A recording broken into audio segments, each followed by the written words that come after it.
Buya. Assalamualaikum warahmatullahi wabarakatuh. Assalamualaikum warahmatullahi wabarakatuh.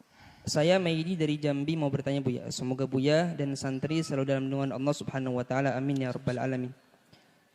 Baru-baru ini ada tokoh dunia atau kepala negara yang menghina Islam atau menghina Nabi Muhammad SAW.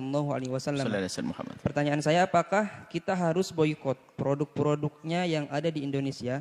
Misalnya makanan, transport, jasa keuangan yang berprinsip syariah yang berasal dari negara itu, yaitu negara Perancis. Apakah boleh kita tetap menggunakan produk mereka Buya? Mohon jawabannya Buya. Terima kasih. Yang pertama adalah di saat kita pertama kali mendengar ada orang merendahkan baginda Nabi itu, jangan berteriak dulu. Akan tapi rasakan kita itu. Tersinggung enggak hati kita? Sedih enggak hati kita? Teriakan bisa saja bohong dan palsu. Kalau hati kita biar diam saja, tenang saja, khawatir enggak punya cinta ke Rasulullah. Harus ada dong. Cemburu Nabi direndahkan, Nabi dicaci misalnya. Ini yang harus kita koreksi diri kita sendiri. Kadang-kadang kita itu menyuarakan hanya karena kelompok kita itu sudah dilabeli kelompok pecinta Nabi. Kalau waktu dengar Nabi dia langsung marah. Tapi marahnya bukan dari hati, marahnya action. Ini kita tidak perlu munafik begitu. Kita perlu dari hati dulu pertama. Kalau sudah pembelaan kepada Nabi dari hati ini, tidak usah nunggu Presiden Perancis. Di kiri kanan kita kalau ada orang merendahkan Nabi, kita harus marah. Dan marahnya sesungguhnya bukan marah dibuat-buat. Kita perlu itu loh, marah. Ghadab lillah itu karena sesungguhnya. Merendahkan Nabi, lihat. Ini, kemudian apa? Ya, dengan bermacam cara. Kalau gitu anak kita jewer.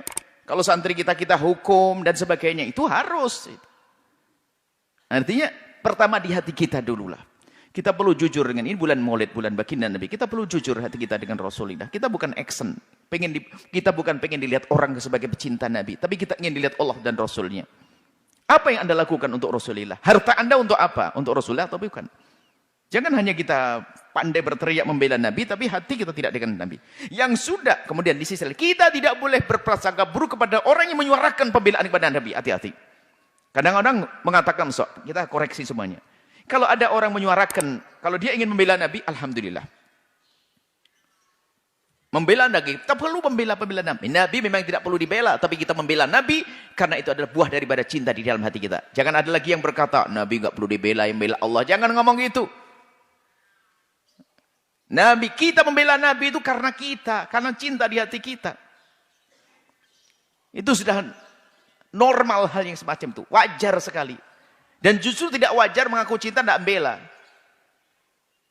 Yang membela kita kan Allah semuanya. Kan kita miliknya Allah. Nanti ibunya dipukuli. Allah yang membela. Kurang ajar ya. Kita perlu membela karena kita ingin selamat di hadapan Allah. Kita ingin disanjung oleh Allah dan Rasulnya.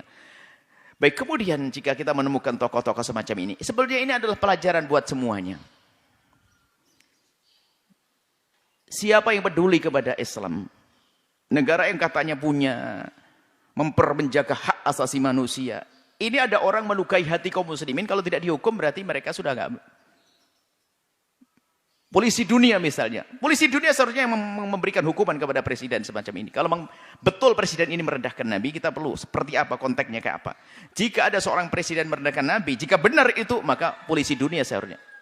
Karena Pak, menyakiti manusia. Miliaran manusia disakiti kok. Cuman apakah kita bisa berharap dari polisi dunia? Kalau tidak bisa berharap, lalu apa yang bisa kita lakukan? Memberikan hukuman. Kalau bisa kita jewer, dekat kita jewer, kita sentil, kita rohtan. Tapi nggak mungkin. Lalu bagaimana caranya? Sudahlah, biar rakyatnya saja menghujat dia, biar rakyatnya menghukum dia dengan cara, ini sebagian ulama mengatakan boikot.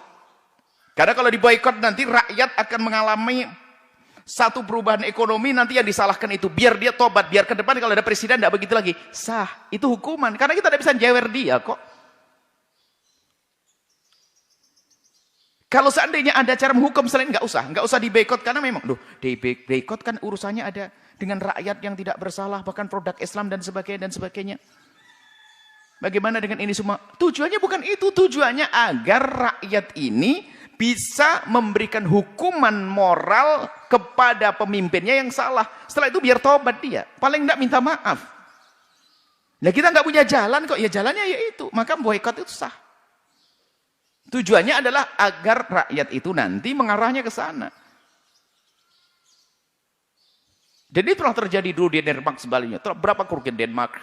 Kemudian di mana sebelumnya ada. Jadi boykot itu adalah sah karena tujuannya. Tujuannya adalah untuk memberikan hukuman kepada presiden tersebut. Yang menghukum adalah rakyatnya. Rakyatnya kan terjadi ekonominya berubah dan sebagainya gara-gara ini, seperti itu. Dan seharusnya memang tidak boleh terjadi yang demikian itu. Akan tapi subhanallah, begitulah. Islam kurang cemburu di dalam diri kita. Kita kurang cinta kepada Nabi SAW.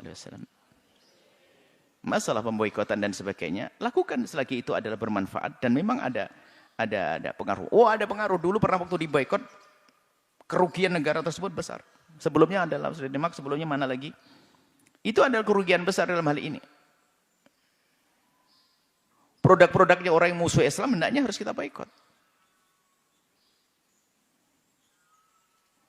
Lalu bagaimana di sana kan ada kaum muslimin, mereka kena imbasnya. Sudah difirmankan oleh Allah ya.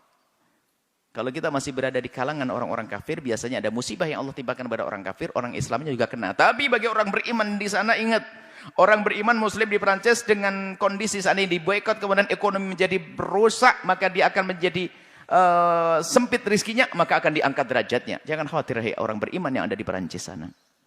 So, musibah yang Allah timpakan kepada satu kaum, karena maksiat, karena dosanya satu kaum, orang beriman yang baik pun akan kena di situ. Cuman bedanya, kalau orang beriman akan diangkat derajatnya oleh Allah. Seperti itu. Jadi kalau seperti itu adalah sah saja jika pertama, benar bahasanya terjadi penghinaan. Siapapun. Makanya ini kan yang kami sampaikan, dia hanya berlaku kepada Presiden Perancis, siapapun. Kalau terjadi penghinaan, hendaknya diberi hukuman. Hukuman kalau dekat dijewer langsung, ditegur, dekat. Kalau satu bangsa mungkin segera didatangi, suruh minta maaf, kemudian dihukum. Kalau di Indonesia, karena ini luar Indonesia kita tidak punya, ya barangnya jangan masuk, kita diboikot. Itu sah-sah saja. Kalau ada cara yang lain, mungkin ada ide cemerlang, apa sih menjadikan dia tobat dan menjadi pelajaran buat yang lainnya agar tidak melakukan yang serupa? Ayo kita lakukan. Tujuannya itu sebetulnya. Semoga Allah menambahkan kecintaan kita kepada baginda Nabi SAW. Dan semoga Allah SWT memberikan hidayah kepada siapapun yang saat ini punya kebencian kepada baginda Nabi. Allah berikan petunjuk hidayah sehingga menjadi perindu dan pecinta Nabi. Dari dulu sudah ada. Sayyidina Umar membenci Nabi menjadi pecinta. Sayyidina Khalid membenci Nabi menjadi pecinta.